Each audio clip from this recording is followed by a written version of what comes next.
KPM.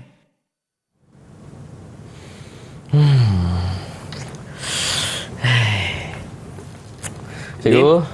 Ya, nampak resah macam itu. Ya, cikgu. Saya sudah bermesej dengan isteri saya, cikgu. Saya macam faham ni. Tak apa, kalau awak beli barang yang isteri awak kirim, mesti isteri awak akan puji awak. Tak ada lah, cikgu. Isteri saya takkan puji saya lah, cikgu.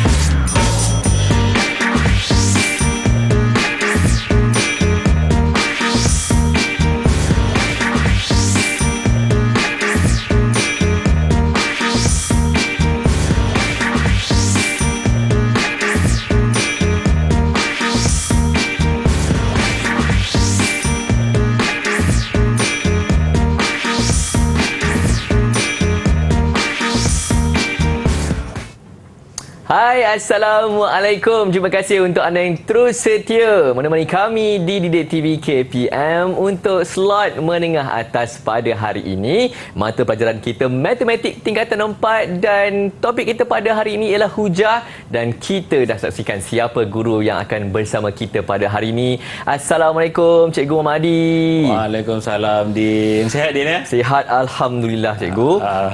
Cikgu, kita juga ditemani oleh juru bahasa isyarat kita pada hari ini. Kita nak memperkenalkan Cikgu Saundra Devi Arumugam dari SMK Puchong Selangor yang akan membantu kita untuk sesi pembelajaran kita pada hari ini. Dan baiklah, kita bukannya 1, 2, 3 orang je dekat sini, tapi cikgu turut bawa 4 orang murid-murid yang bersama dengan kita untuk mata pelajaran Matematik tingkatan 4. Siapakah gerangannya, cikgu, murid-murid yang cikgu bawa ni? Ya, saya ni ada bawa 4 orang. Yang pertama kita ada Nukman Daniel. Yang seterusnya kita ada Ain Najwa. Okey, kemudian kita ada Syafiqah. Dan yang comel tu nama dia Hanis. Kesemua ni adalah anak-anak murid saya di SMK Jeram Selangor. Wah, nampak masing-masing celik matematik dekat wajah tu. Betul. Pandai-pandai semua ni. Pandai-pandai semua, cikgu. Betul. Bagus, Alhamdulillah. Tapi cikgu, saya nak tanya lah, cikgu. Apa kaitan gimmick tadi tu dengan apa yang kita nak belajar hari ini, cikgu? Boleh terangkan? Baik, dalam gimmick tadi kita dapat buat satu ada sesuatu yang nampaknya Din tak sebutkan, tetapi daripada situasi itu kita dapat teka ada satu ayat yang hilang. Ayat yang hilang itu ialah Din tidak membeli keperluan yang dikirim oleh isteri. Itu kalau ikut gimmick tadi lah. Tapi kalau sebenarnya Din beli kan semua. Saya beli. Kalau tak beli, itu ada, cikgu. Rasa gelisah. Okey. Itulah dia, cikgu, yang gimmick kita. Jadi murid-murid semua dah bersedia ke untuk kita mulakan kelas kita, sesi pembelajaran kita? Murid-murid 4 orang di belakang ni pun dah bersedia. Jadi, cikgu, apa yang kita nak pelajari pada hari ini, cikgu? Baik. Kita ke slide.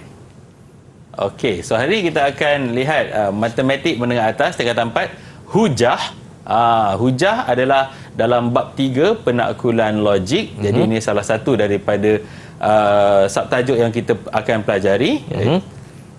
Okey, kita lihat dulu apa itu penghujahan. Penghujahan ialah proses membuat kesimpulan berdasarkan pernyataan.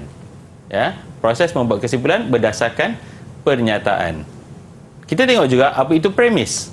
Premis ialah pernyataan yang memberikan informasi. Ingat lagi tak pernyataan benar dan pernyataan palsu? Okey, cikgu nak tengok anak-anak murid, siapa yang boleh bagi satu contoh untuk pernyataan benar dan satu contoh untuk pernyataan palsu? Silakan, Najwa.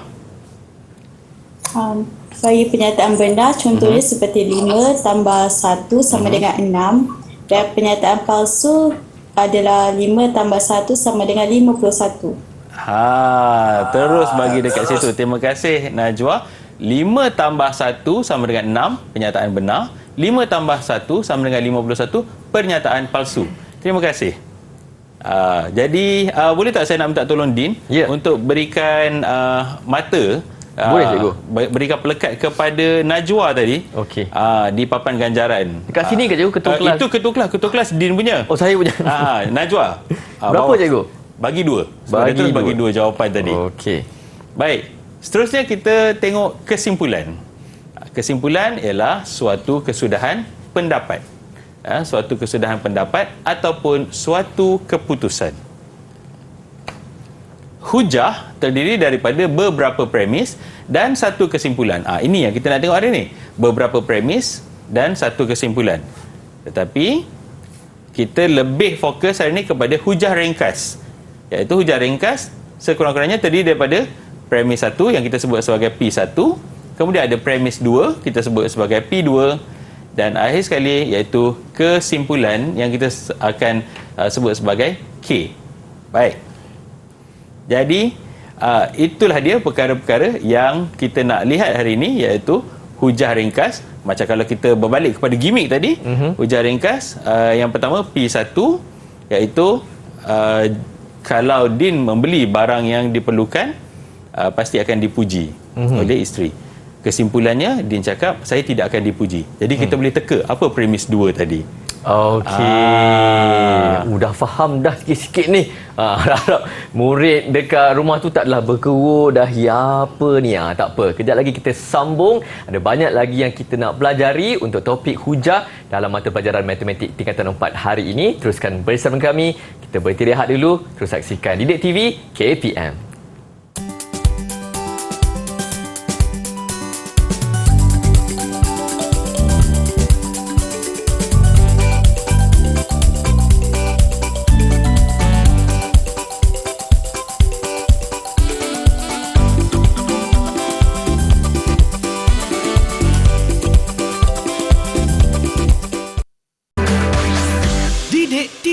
KPM.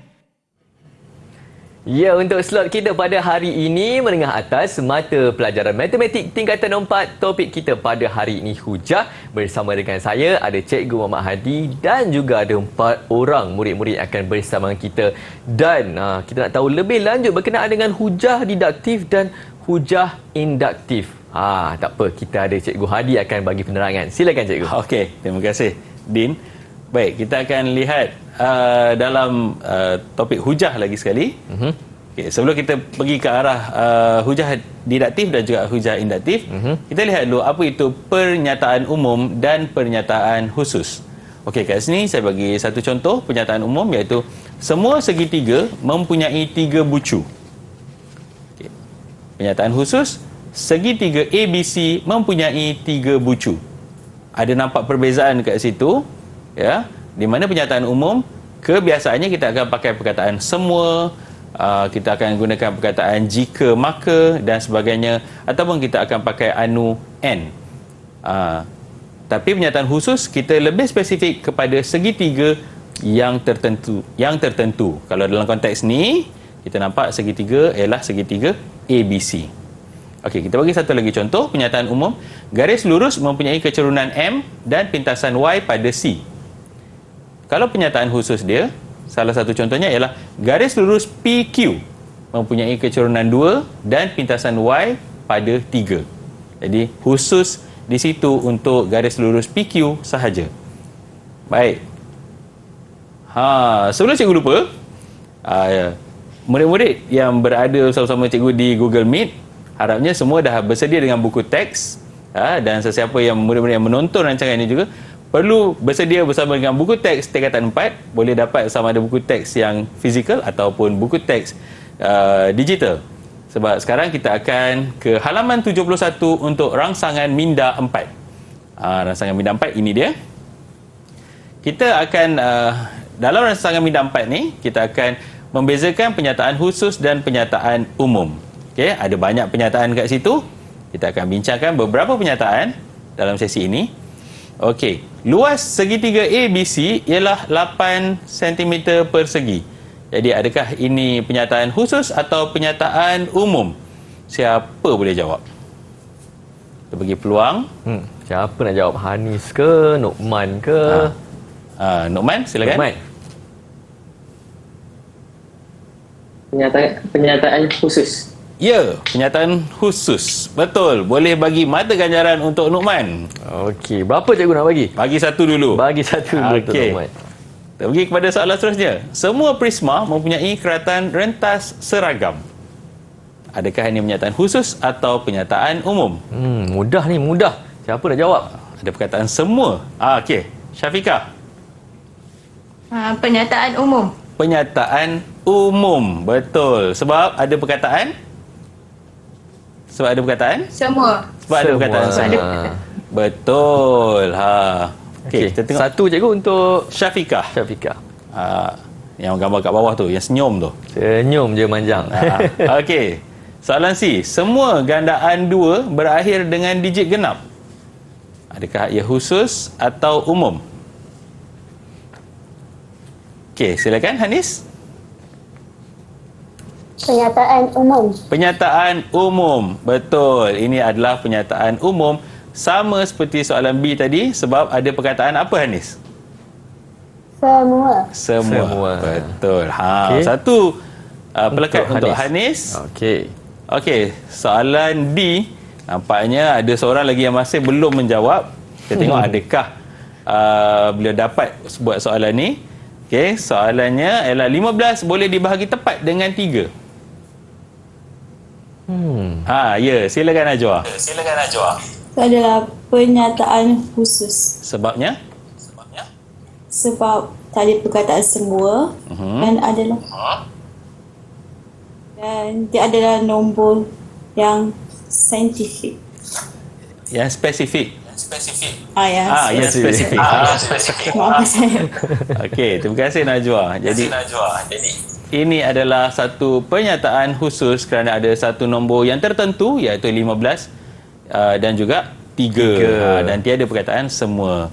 Jadi itu adalah pernyataan khusus dan pernyataan umum. Yang mana nampaknya anak-anak murid kita di situ dapat sama-sama membezakan di situ Din. Jadi dah satu pelekat untuk Najwa je ke? Ya. Ketua kelab belum ada pelekat lagi Yang ni tak apa cikgu. Cantik dia macam ni. Okey, pernyataan umum dan pernyataan khusus ialah kita lihat di situ pernyataan khusus ialah pernyataan yang khas merujuk suatu kes tertentu, manakala pernyataan umum ialah pernyataan yang menerangkan suatu konsep secara menyeluruh. Seterusnya kita lihat hujah deduktif dan hujah induktif. Okey, apa itu hujah deduktif? Apa itu hujah induktif? Okey. Hujah deduktif ialah daripada premis umum membawa kepada satu kesimpulan khusus. Sebaliknya untuk hujah induktif, dia ialah daripada premis khusus membawa kepada kesimpulan umum. Itu kita dapat lihat perbezaan di antara hujah deduktif dan hujah induktif. Okey. Yang mana umum ke khusus deduktif, khusus ke umum adalah induktif. Baik. Kita akan lihat satu lagi rangsangan minda, iaitu kita pergi kepada rangsangan minda 5 pada muka surat 72. Okey, semua dah dekat halaman 72? Okey, baik. Kita lihat kat situ rangsangan minda 5. Okey. Yang ni. Kita minta host buat Okey. Luas sebuah bulatan ialah pi j kuasa 2. Umum ke khusus? Yang mana cikgu? Luas sebuah bulatan ialah pi j kuasa 2. Umum. Okey. Bulatan A mempunyai jejari 7 cm. Kesimpulannya, luas bulatan A ialah 154 cm persegi. Jadi kesimpulan itu merujuk kepada luas bulatan A. Jadi itu adalah kesimpulan umum atau khusus? Khusus. Jadi daripada premis umum membawa kepada kesimpulan khusus. Jadi ini memberi satu hujah deduktif. Okey, nampaknya dah boleh letak pelekat untuk ruangan host. Bagi 2. Saya buat macam ni je kan? Boleh. Tak boleh. Dia letak banyak-banyak terus dia jawab soalan sikit, dia nak letak banyak. 2 je kan? Boleh letak 2. Okey, soalan bocor tu cikgu. Okey, kita tengok yang lain. Macam mana soalan B? Semua gandaan 6 ialah gandaan 2 dan gandaan 3. 72 ialah gandaan 6. Maka 72 ialah gandaan 2 dan gandaan 3. Okey. Siapa nak cuba untuk soalan B? Siapa? Angkat tangan. Angkat tangan. Hanis, Nukman. Siapa? Siapa nak cuba? Kita tengok premis satu Syafiqah. tu umum ke? Nama tu. Ya, silakan Syafiqah. Syafiqah. Premis satu. Semua gandaan 6 ialah gandaan 2 dan gandaan 3. Ya. Umum ke khusus? Umum. Umum. Okey, tengok kesimpulan dia. Maka 72 ialah gandaan 2 dan gandaan 3. Umum ke khusus? Kenyataan khusus. Khusus. Jadi umum, ya, kita letak kat dalam ruangan tu. Jadi umum pergi khusus membawa kepada hujah didaktif. Okey, terima kasih Syafiqah. Okey, kita teruskan untuk soalan C. Siapa nak cuba? Siapa nak cuba soalan C? Adakah Ainun Najwa, Nukman, Nur Fazrina? Okey, silakan Najwa.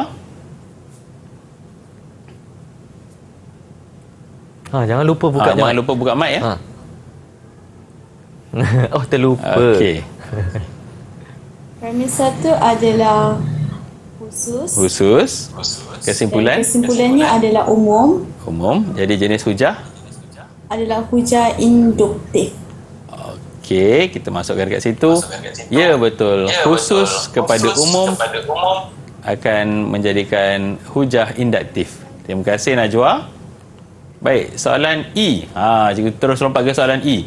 Semua murid 4 celik mendapat A dalam ujian matematik. Camelia murid 4 celik. Kesimpulannya, Camelia mendapat A dalam ujian matematik. Okey, siapa yang nak cuba yang ni? Okey, silakan. Hanis. Semua murid 4 cilik mendapat A dalam ujian matematik. Khusus. Umum. Umum, sebab ada perkataan semua. Okey, lagi.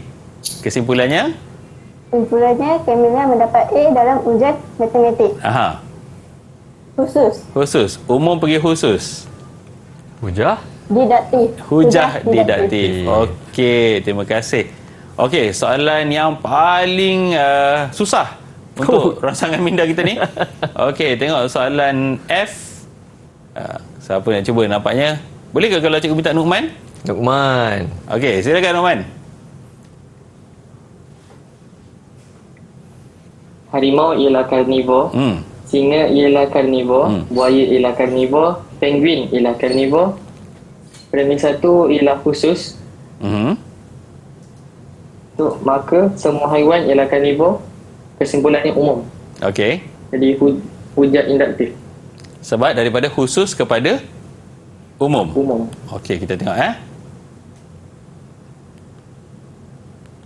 Khusus kepada umum membentuk hujah induktif. Terima kasih Nukman.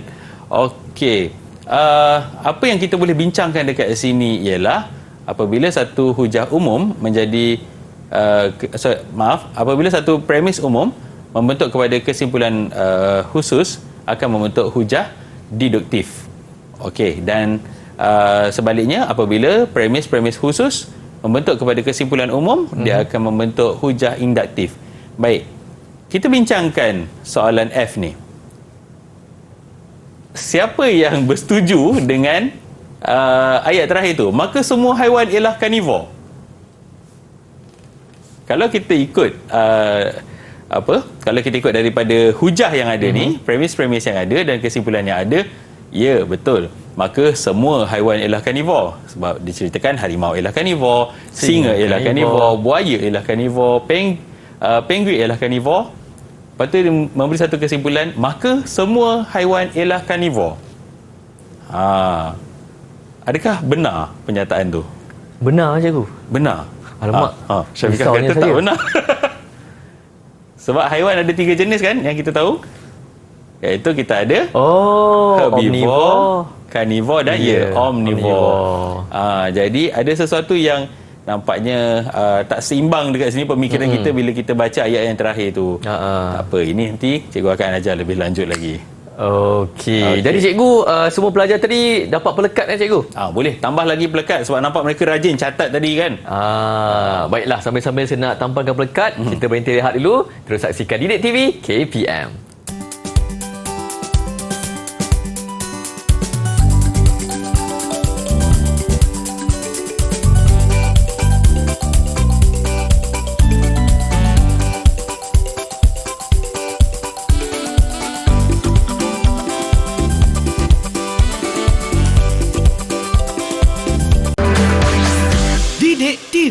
KPM.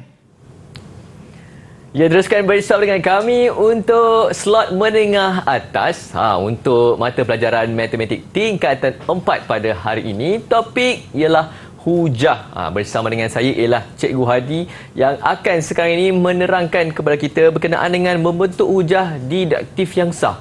Oh, ada pula yang sah dan tak sah juga. Betul. Silakan Cikgu. Terima kasih Din. Baiklah, kita akan lihat membentuk hujah didaktif yang sah. Ya. Untuk membentuk hujah didaktif yang sah dan munasabah, kita ada 3 bentuk yang kita ambil kira. Okey, baik, murid-murid boleh dapatkan bentuk ini, carta ini ada di dalam buku teks kalian. Baik, bentuk satu, sebab tadi kita hanya lihat pada hujah ringkas, iaitu premis 1, premis 2, kesimpulan. Jadi kita lihat bentuk 1, semua A ialah B, premis 2 C ialah A, dan kesimpulannya C ialah B. Okey, kita akan lihat nanti. Bentuk 2, jika P maka Q, P adalah benar, Q adalah benar. Bentuk 3, jika P maka Q, bukan P adalah benar. Kemudian kesimpulannya, premis 2 tadi, bukan Q adalah benar, jadi kesimpulan bukan P adalah benar. Baik, kita akan lihat bentuk-bentuk ini dalam contoh-contoh yang akan saya tunjukkan nanti. Baik, untuk dapatkan hujah didaktif yang munasabah, syarat-syaratnya semua premis mesti benar. Semua premis mesti benar. Dan satu lagi syaratnya ialah kesimpulan adalah benar. Kesimpulan pun mesti benar. Maknanya untuk dapatkan yang munasabah, keseluruhan hujah itu dari premis sehingga ke kesimpulan mestilah semuanya benar-benar belaka. Baik, kita tengok. Adakah hujah di bawah ini sah dan munasabah? Kita lihat premis 1, semua pelakon pandai menari. Premis 2, Jasmine ialah pelakon. Kesimpulannya, Jasmine pandai menari. Baik, kalau kita ikutkan hukum bentuk 1, semua A adalah B, iaitu semua pelakon ni kita ambil sebagai A adalah B. Okey, Jasmine adalah pelakon, so Jasmine kita dapat subjek baru iaitu C. C ialah A, maka C ialah B. Jadi ini kita dapat memenuhi bentuk 1. Tetapi kita nampak ada satu benda yang kita rasa macam tak sedap ayat tu kan. Dan kita nampak tak munasabah kalau Jasmine ialah pelakon dan Jasmine pandai menari. Mungkin benar kalau kita kenal Jasmine, Jasmine boleh berlakon dan Jasmine boleh menari, tetapi premis 1 adalah palsu. Kerana bukan semua pelakon pandai menari. Maknanya ada yang tidak benar di situ. Bila ada satu yang palsu, maknanya kita tak boleh ambil ia sebagai satu hujah yang sah dan munasabah.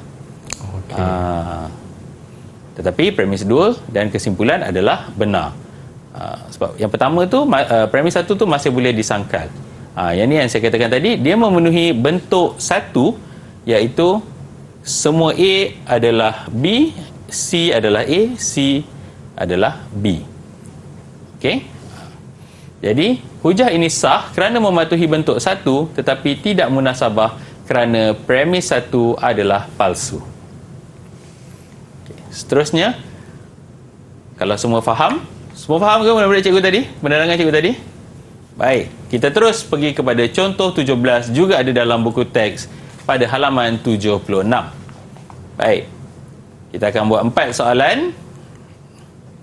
Okey, soalan A, semua gandaan 16 ialah nombor genap, 64 ialah gandaan 16, 64 ialah nombor genap.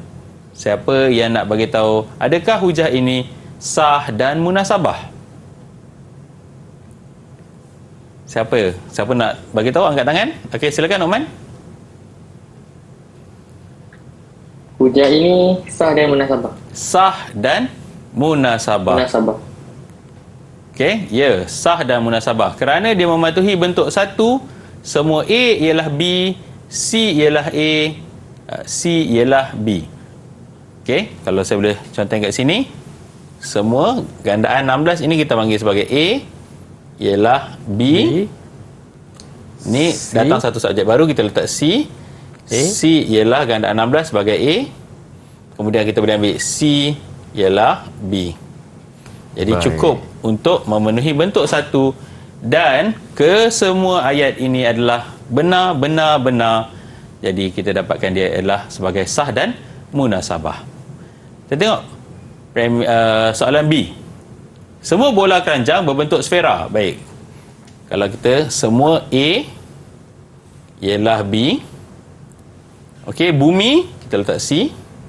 Berbentuk sfera. C ialah B.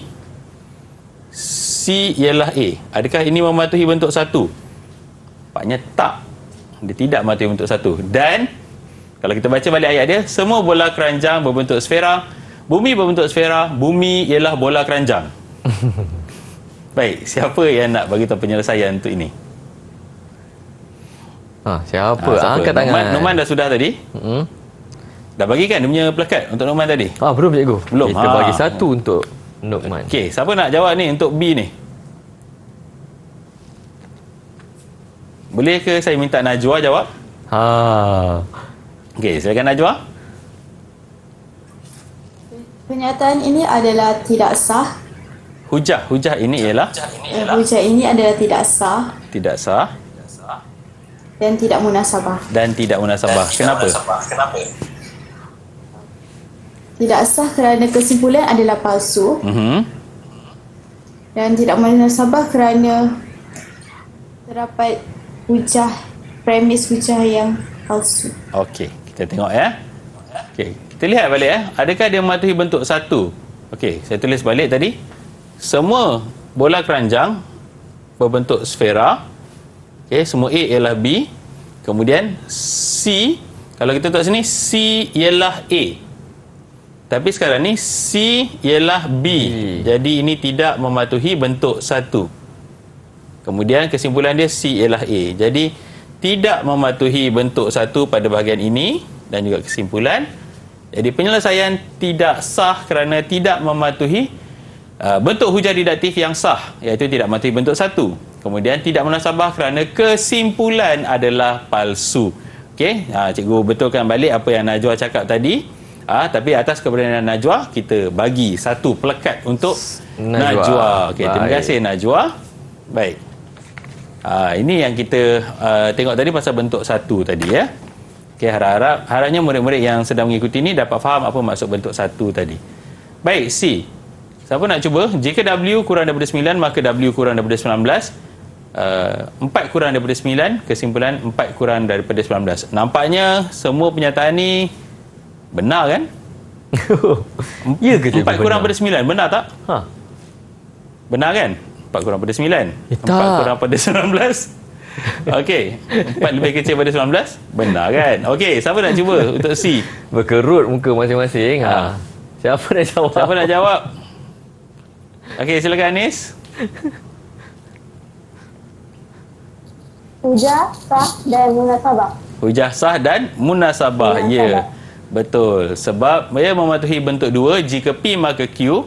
P adalah benar, Q adalah benar. Sebab tu tadi kita hanya lihat bentuk premis dua dan kesimpulan. Dan mematuhi bentuk dua dan semuanya adalah benar.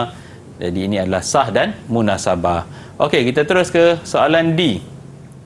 Jika A tak sama dengan sifar, maka AX kuasa N tambah BX tambah C ialah ungkapan kuadratik. Premis 2 mengatakan A tidak sama dengan sifar. Kesimpulan, AX kuasa N tambah BX tambah C ialah ungkapan kuadratik. Saya bagi peluang dekat Syafiqah kali ini. Ya, Syafiqah, adakah premis 1 itu benar? Kita tengok dulu. Premis 1 tidak benar. Palsu kan? Kenapa? Sebab dia pakai kuasa N. Kalau kuadratik, dia pakai kuasa 2. Pandai. Jelas dekat situ. Dia pakai kuasa N. Kalau kita nak cakap dia kuadratik, AX kuasa 2 terus. Okey? Baik. Jadi adakah ini sah dan munasabah? Sah tapi tidak munasabah. Ya, sah tapi tidak munasabah. Okey, sebab mematuhi bentuk 2, ya, mematuhi bentuk 2, tetapi tidak munasabah kerana premis 1 dan kesimpulan tidak benar. Okey. Jadi cikgu dapat tak pelekat? Dapat dua. Murid-murid kita. Oh, dapat dua cikgu? Dapat 2 untuk Syafiqah tadi. Syafiqah. Hanis pun tadi kita bagi 2 juga. Tambahkan untuk Hanis. Baik. Terima Tahniah, kasih Hanis. ketua kelas kita. Cikgu baru jumpa ketua kelas kita hari ni. Rajin dia. Oi, kita tengok cara membentuk hujah didaktif yang sah. Okey, tadi kita dah kenal hujah induktif dan hujah didaktif. Kemudian kita nak kenal pula macam mana cara nak membentuk hujah didaktif yang sah. Okey, untuk pengetahuan semua, ini adalah antara soalan SPM yang popular sejak dahulu kala. Memang akan keluar dia. Okey, ya. Dan untuk ini cikgu dah bagi satu kaedah iaitu potong yang sama. Kita potong yang sama untuk dapatkan satu bahagian yang lain. Okey, jadi cikgu nak semua berada di contoh 19, contoh 19. Jadi tulis kesimpulan bagi setiap hujah didaktif berikut untuk membentuk hujah didaktif yang sah dan munasabah. Okey, cikgu tunjuk contoh apa maksud potong yang sama tu. Semua nombor bulat ialah nombor nyata. 38 ialah nombor bulat. Kita potong yang sama. Kita nampak dekat sini yang sama adalah perkataan nombor bulat. So kita potong. Nombor bulat. Okey, kemudian kita potong ialah, kita potong ialah. Dan semua ini kita bulatkan sebab kita takkan pakai dia. Sebab kalau hujah didaktif tadi ialah daripada premis umum kepada kesimpulan khusus.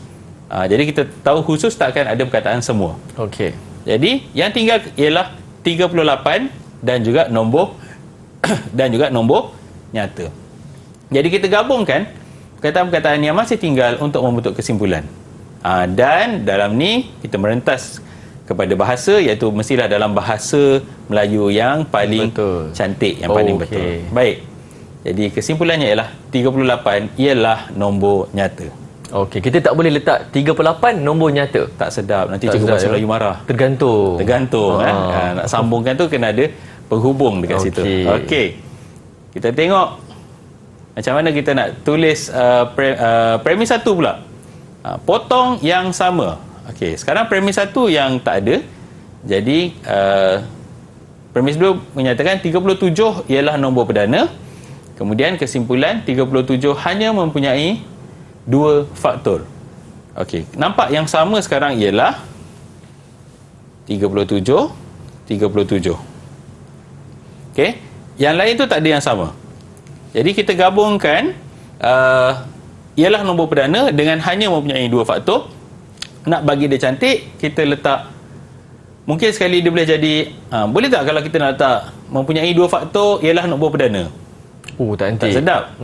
Yang sedap dia macam mana? Hanya ataupun nombor perdana hanya mempunyai 2 faktor. Nombor perdana hanya mempunyai 2 faktor. Okay. Bagus. Sambung je terus je Sambung je terus. Bagi mata pelajaran untuk ketua kelas. Oh, ada juga. Semua. Tapi sebabkan kita nak membawa daripada hujah didaktif ialah daripada premis umum.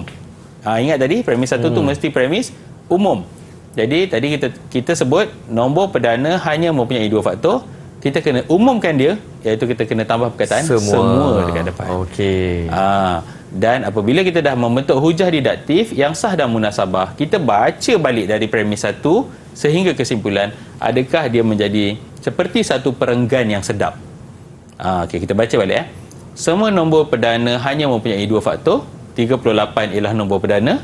Maaf 37. Lagi sekali. Semua nombor perdana hanya mempunyai 2 faktor. 37 ialah nombor perdana. 37 hanya mempunyai 2 faktor. So kita pun rasa sedap ayat tu dan kita rasa dia munasabah. Okey, jadi sekarang kita masuk kepada segmen kamu cuba. Jadi kita rujuk pada praktis ke diri 3.2C, 3.2C pada halaman 79. Okey, semua murid-murid di halaman 79 sekarang. Kamu cuba. Okey, tulis kesimpulan bagi setiap hujah didaktif berikut untuk membentuk hujah didaktif yang sah dan munasabah. Okey, premis 1. Siapa nak cuba soalan nombor 1? Potong. Apa yang nak dipotong dan apa jawapan untuk kesimpulan? Silakan, Syafiqah. Semua murid 4 amanah menggunakan buku teks digital. Premis 2, Pivina seorang murid 4 amanah. Potong murid 4 amanah. Potong murid 4 amanah. Okey, jadi yang tinggal Menggunakan buku Privina menggunakan buku teks digital. ya, perkataan seorang tu kita tak boleh masuk, takkan kita nak cakap seorang Privina. Jadi Privina menggunakan buku teks digital. Terima kasih Syafiqah. Okey, kita tengok soalan 2. Jika Kai Meng menjadi johan dalam pertandingan catur peringkat negeri, maka dia mendapat hadiah tunai 200 RM200. Kai Meng menjadi johan dalam pertandingan catur peringkat negeri. Apa kesimpulannya? Okey. Apa yang nak dipotong tu Apa yang nak dipotong? Apa yang tinggal? Apa yang tinggal Sebagai kesimpulan. Okey. Siapa? Cepat. Siapa nak jawab? Tadi Syafiqah dah. Tadi Syafiqah dah. Silakan Najwa. Buka mikrofon Najwa. Najwa jangan lupa buka mikrofon. Premis 1, jika Kai Meng menjadi johan dalam pertandingan catur peringkat negeri, maka dia mendapat hadiah tunai RM200. Premis 2, Kai Meng menjadi johan dalam pertandingan catur peringkat negeri. Kesimpulan? Foto yang menjadi johan dalam pertandingan catur peringkat negeri. Jadi kesimpulannya Najwa? Kesimpulannya, Kai Meng mendapat hadiah tunai RM200. Ya, Kai Meng mendapat hadiah tunai RM200. Terima kasih. Okey, kita cuba potong yang sama. Kai Meng kita potong. Kai Meng menjadi johan dalam pertandingan catur peringkat negeri. Jika dengan maka ni adalah yang umum, so kita bulatkan, kita tak nak. Yang kita boleh ambil, dia mendapat hadiah tunai RM200, ataupun kita terus merujuk kepada Kai Meng. Kai Meng mendapat hadiah tunai RM200. So jawapan Najwa pun cikgu setuju, jawapan ini pun cikgu setuju. Okey? Terima kasih. Kita tengok seterusnya. Dapat pelekat juga Dapat pelekat. Okey, Syafiqah dan Najwa tadi. Okey, kali ni kita tengok macam mana kita nak tulis premis 2 pula. Siapa yang boleh tolong cikgu untuk soalan 2A? Hanis ke Noman? Hanis silakan. Apa jawapan dia? Premis 1, semua garis lurus mempunyai keturunan sifar selari dengan faksi X. Premis 2, garis lurus AB mempunyai keturunan sifar. Okey. Kesimpulan, garis lurus AB selari dengan faksi X. Betul. Okey. Cuba yang ni seperti mana jawapan Hanis tadi, iaitu garis lurus AB mempunyai keturunan sifar. Okey, saya buktikan macam mana tadi kalau kita nak premis 1 dan premis 2 tadi, apa yang kita nak buang Okey, selari dengan paksi X. Selari dengan paksi X. Lepas tu yang tinggal adalah garis lurus AB mempunyai keturunan sifar. Jadi macam tu lah, maknanya kita tak adalah pakai perkataan garis lurus tu lagi sekali. Okey. Begitu. Okey. Yang ini pula. Okey. Ini 891 ialah gandaan 9 pada premis 2, dan kesimpulannya 891 boleh dibahagi tepat dengan 3. Okey, nampaknya yang boleh potong dekat sini ialah 891 dan 891. Jadi gandaan 9 dan juga boleh dibahagi tepat dengan 3 adalah yang tertinggal. Jadi itulah dia pada premis 1, iaitu gandaan 9 boleh dibahagi tepat dengan 3. Dan adakah ayat itu umum? Belum umum lagi kan? Kat sini sepatutnya ada perkataan semua. Okey. Barulah kita dapat jadikan ini sebagai satu premis yang umum. Barulah jadi hujah didaktif. Okey, hujah umum kena ada perkataan semua. Betul. Saya dah ingat dah dalam memori saya ni, cikgu. Terima kasih cikgu. Baiklah, kita nak berhenti rehat dulu ya murid-murid. Terus tonton Didik TV KPM.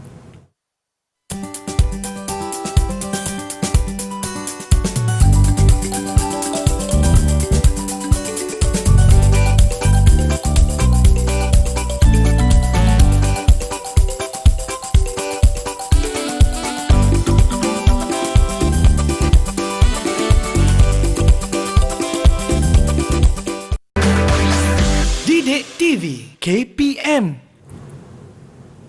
Ya, teruskan menonton Didik TV KPM bersama dengan saya Din untuk slot menengah rendah mata pelajaran matematik tingkatan 4. Topik kita pada hari ini hujah dan kita bersama dengan Cikgu Hadi yang masih setia mengajar kita sama-sama dengan 4 orang murid-murid yang turut serta, dan kita ada aktiviti je kan, aktiviti pengukuhan cikgu sekarang. Betul, aktiviti pengukuhan.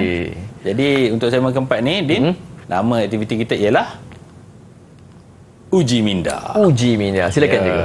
Terima kasih Din. Alright. Jadi untuk uji minda, cikgu tak lari jauh pun. Cikgu masih lagi menggunakan praktiskan diri 3.2a dan juga praktiskan diri 3.2c yang ada dalam buku teks masing-masing. Jadi pastikan kalian semua sedang memegang buku teks dan mencari praktiskan diri 3.2a ini dan juga 3.2c. Okey, cikgu ambil soalan daripada 3.2a. Tentukan sama ada hujah berikut ialah hujah didaktif atau hujah induktif. Hujah didaktif macam mana? Hujah induktif macam mana? Ingat lagi tak? Yang mana umum ke khusus, yang mana khusus ke umum tadi. Baik, nombor 1, semua faktor bagi 6 ialah faktor bagi 12. 1, 2, 3 dan 6 ialah faktor bagi 6. Maka 1, 2, 3 dan 6 ialah faktor bagi 12. Okey, nombor 2, 5 kuasa 2 darab 5 kuasa 3 sama dengan 5 kuasa 5. 5 kuasa 3 darab 5 kuasa 4 sama dengan 5 kuasa 7. 5 kuasa 4 darab 5 kuasa 5 sama dengan 5 kuasa 9. Maka 5 kuasa M darab 5 kuasa N sama dengan 5 kuasa M tambah N.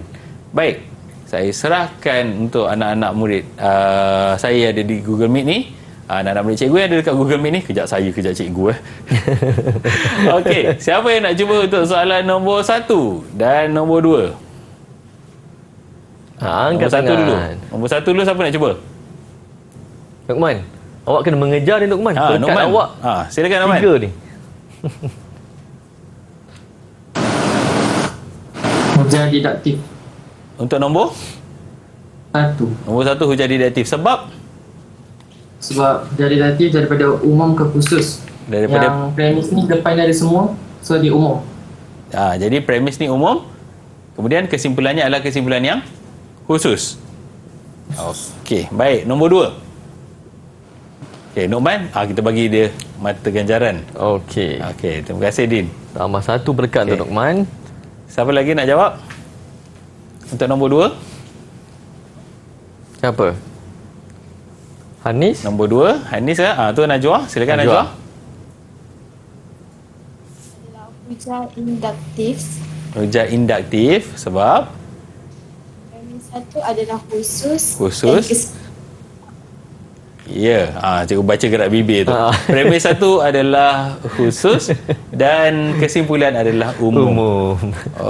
Okey, jadi untuk nombor 1, premis umum kepada kesimpulan khusus, maka nombor 1 ini adalah hujah diduktif. Betul untuk Nukman.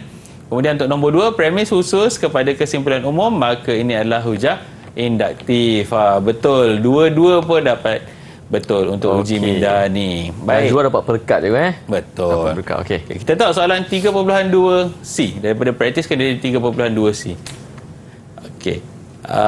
Premis 1, jika segi 4 PQRS ialah poligon sekata, maka segi 4 PQRS ialah segi 4 sama.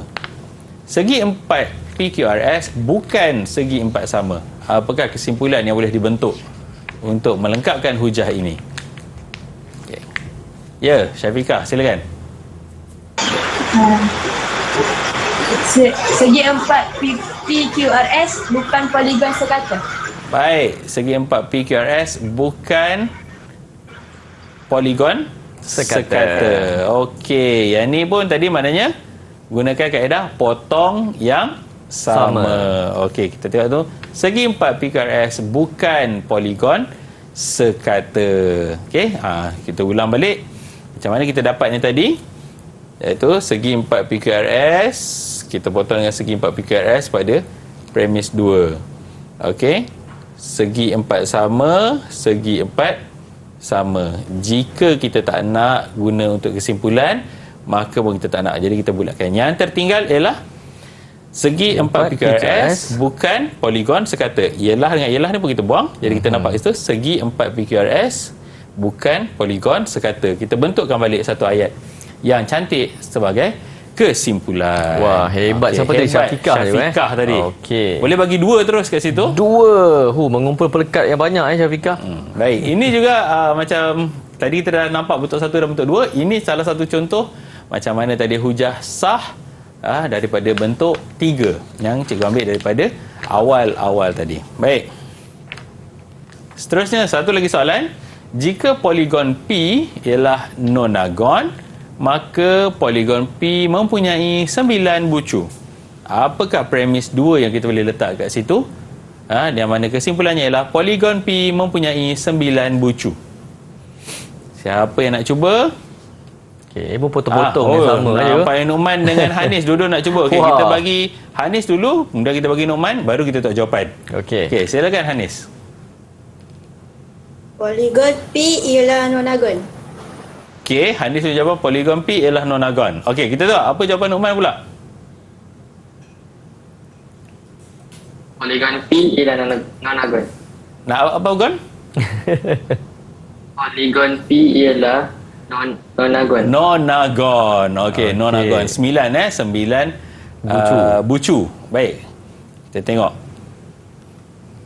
Ya, premis 2 ialah poligon P ialah nonagon. Okey, selain daripada potong yang sama tadi, apa yang lagi kita kena buat untuk pastikan yang premis yang kita letak tu adalah betul? Kita kena baca balik dari awal premis 1. Okey, cuba kita baca balik. Adakah dia sedap dan adakah dia benar semuanya? Jika poligon P ialah nonagon, maka poligon P mempunyai 9 bucu. Benar. Poligon P ialah nonagon. Okey. Poligon P mempunyai 9 bucu. Barulah kita rasa ayat tu sedap. Macam Cikgu Pusman selalu cakap ayat tu sedap, gramatis kan. Macam tu juga dalam matematik ni. Ada bahagian ini iaitu hujah ni kita mestilah dapatkan ayat yang gramatis, yang sedap. Barulah daripada premis 1 sehingga kesimpulan itu semuanya benar. Dan ini menjadikan hujah ini hujah didaktif yang sah dan munasabah. Okey. Baik. Okey, nampaknya dah sampai ke hujung ni. Ya, saya pula dah jadi pengacara.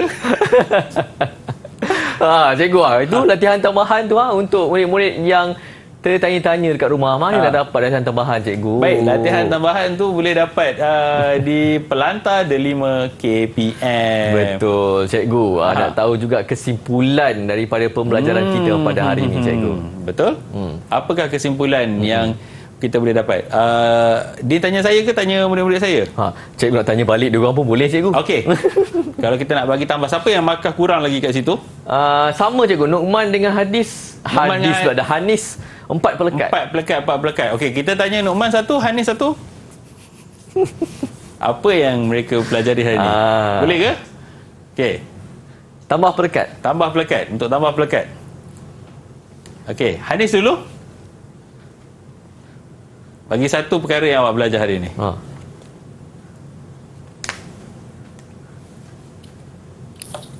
Saya dapat mengenal pasti hujah, jenis 2 hujah, iaitu hujah deduktif dan hujah induktif. Okey, hujah didaktif macam mana? Hujah induktif macam mana? Hujah diduktif umum kepada khusus, hujah induktif khusus kepada umum. Ya, terbaik jawapan Hanis. Boleh bagi 3 terus lah macam tu dekat Hanis. 3 terus. Kita minta Nu'man pula yang masih kurang lagi pelekat tu, kita minta dia bagi kesimpulan. Okey. Penyataan ada 2, penyataan khusus dan penyataan umum. Okey, macam mana nak tahu penyataan tu khusus, macam mana nak tahu penyataan tu umum? Nak tahu penyataan tu umum, depannya ada semua. Okey, itu salah satu cara. Khusus? Khusus dia spesifik dengan satu tajuk tu. Okey, contoh kalau dia bagi segitiga, dia akan pakai huruf ABC. Kalau dia bagi garis, dia akan pakai huruf AB macam tu. Okey, terima kasih Nu'man. Betul. 3 juga, cikgu. 3 juga. 3 juga. Nampaknya banyak dah pelekat kat situ, dah meriah dah tu. Meriah dah. Jadi cikgu, macam mana prestasi keseluruhan murid-murid kecuali ketua kelas? Nampaknya semua murid dapat menguasai sesi pembelajaran kita pada hari ini. Ya, cikgu rasa sangat gembira dan cikgu pastinya anak-anak murid, adakah mereka gembira belajar hari ini? Kalau gembira, buat 2 tanda ibu jari. Tanda bagus. Bagus. Okey, nampaknya mereka pun gembira, mereka dapat belajar, terbukti daripada papan ganjaran dekat situ. Ya, terima kasih sekali lagi kepada murid-murid yang menyertai kita. Ada Nokman, Nur Fazriana, Hanis, Siti Nur Syafiqah dan juga Ainur Najwa. Dan terima kasih kepada Cikgu Hadi dan juga juru bahasa isyarat kita pada hari ini, Sandra Devi Arumugam. Dan semoga pembelajaran kita hari ini bermanfaat, utama sekali untuk murid-murid yang nak skor dalam matematik tingkatan 4 topik hujah pada hari ini. Semoga berjumpa lagi. Terus menonton Didik TV KPM. Assalamualaikum. Bye-bye.